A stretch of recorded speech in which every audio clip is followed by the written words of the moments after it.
देहिनोऽस्मिन् यथा देहे कौमारं यौवनं जरा तथा देहान्तरप्राप्ति धीरस्तत्र न मुह्यते। দেহের দেহ যেভাবে কৌমার, যৌবন ও জরার মাধ্যমে তার রূপ পরিবর্তন করে চলে, মৃত্যুকালে তেমনি ওই দেহী আত্মা এক দেহ থেকে অন্য কোনো দেহে দেহান্তরিত হয়। স্থিতপ্রজ্ঞ পণ্ডিতেরা কখনো এই পরিবর্তনে মুহ্যমান হন না। তাৎপর্য: যেহেতু প্রত্যেকটি জীব হচ্ছে একটি স্বতন্ত্র আত্মা, কিন্তু প্রতি মুহূর্তেই প্রত্যেকেই তার দেহ পরিবর্তন করে চলেছে।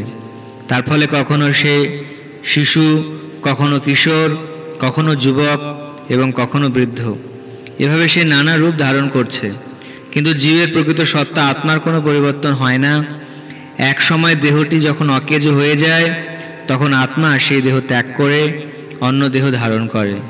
মৃত্যুর পর জড় অথবা চিন্ময় আর একটি দেহ প্রাপ্ত হওয়া যখন অবশ্যম্ভাবী, তখন ভীষ্ম, দ্রোণাচার্য আদি আত্মীয় পরিজনদের জন্য শোক করা অর্জুনের পক্ষে নিতান্তই নিরর্থক। বরং তাদের মৃত্যুর কথা ভেবে শোক করার পরিবর্তে তার আনন্দিত হওয়া উচিত ছিল। কারণ মৃত্যু হলে তারা তাদের জরাগ্রস্ত বৃদ্ধ দেহ ত্যাগ করে নতুন দেহ প্রাপ্ত হবেন এবং নবশক্তি লাভ করবেন। পূর্বকৃত কর্মের ফল অনুসারে জীব নতুন দেহ প্রাপ্ত হয় এবং নানা রকম সুখ ও দুঃখ ভোগ করে থাকে।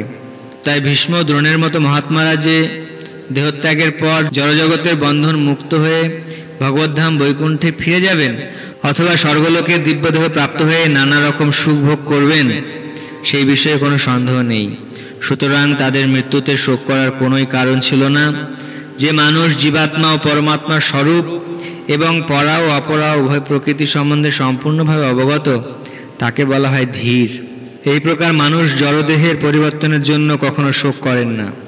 আত্মাকে খণ্ড খণ্ড অংশে বিভক্ত করা যায় না, এই যুক্তিতে আত্মা ও পরমাত্মার একত্ব সম্বন্ধে মায়াবাদীদের যে মতবাদ তা গ্রহণযোগ্য নয়।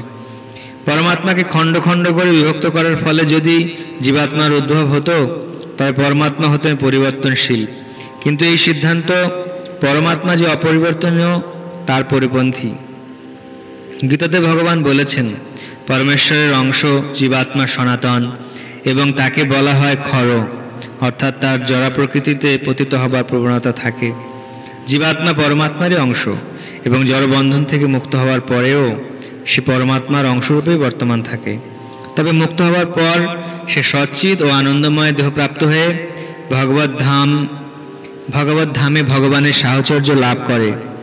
জলে যখন আকাশের প্রতিফলন দেখা যায়, তখন তাতে সূর্য, চন্দ্র, এমনকি তারাদেরও পর্যন্ত দেখা যায়।